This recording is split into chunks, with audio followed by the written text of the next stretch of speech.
Nasaan si Alma? Magandang hapon sa inyo Magandang lahat. hapon. Kanina, nag-usap kami ni Pangulong Duterte at sinabi ko sa kanya na birthday ni Senator Bato de la Rosa. Ay, oo nga pala kahapon. Sabi ko, meron ka bang message kay Senator Bato de la Rosa? At sabi niya, happy birthday, Senator Bato. Magpakatigas ka na parang bato. Yung kanyang wish. Magpakatigas ka na parang bato. Yun yung kanyang wish para kay Senator Bato de la Rosa. And of course, ako naman, lagi pare-pareho yun, no, sa lahat ng tao. Ang aking wish ay unang-una, good health. Yes. Dahil, napakahalaga nun. Pangalawa, happiness.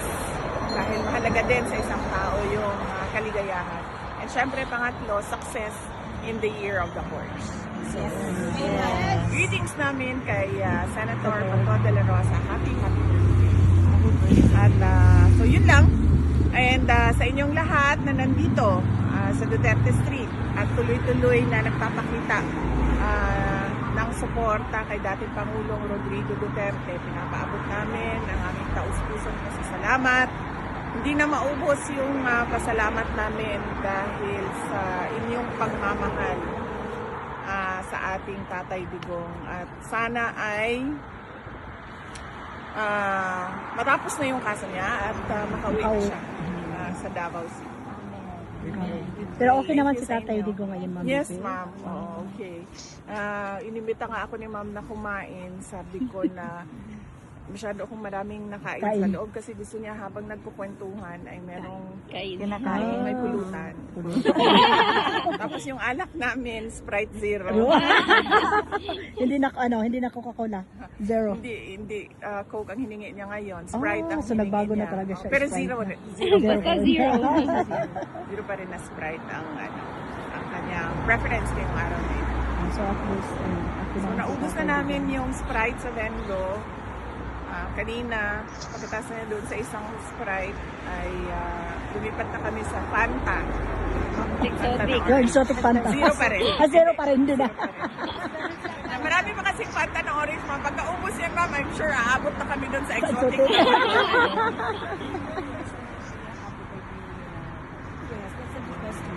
Tinanong ko siya kanina, sabi ko, anong kinain mo for lunch? Sabi niya, mukha daw yung menudo.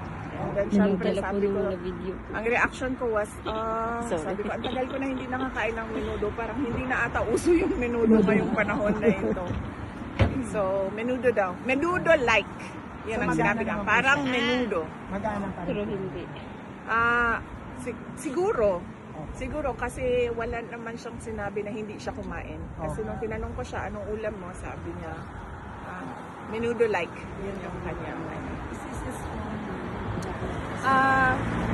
For an 81-year-old ma'am, normal siya na hirap maglakad. Hindi naman lahat, pero karamihan ng 81 years old ay sabitan talaga. Hirap na rin maglakad. So may tungkod siya. Ganun. You want to hug him? Yes, sinabihan ko siya, ma'am. Pagdating ko, nagmamano ako, tapos imayakap ako. Sabi ko sa kanya, marami ang gustong nagpapaabot ng yakap sa'yo. Tapos, bago ako umuwi, nagmamano na naman ako ulit at niyayakap ko siya ulit. At sinasabi ko, marami ang nagpapaabot ng pagmamahal sa'yo. So, medyo routine yun. Yes. Thank you. Thank you so much. Ang concern ko is hindi ko maisa-isa ba kung sino yung mga nagpapaabot ng yakap dahil sobrang dami. It's not important. Kaya sinasabi ko marami ang nagpapaabot ng yakap. Yun na lang yung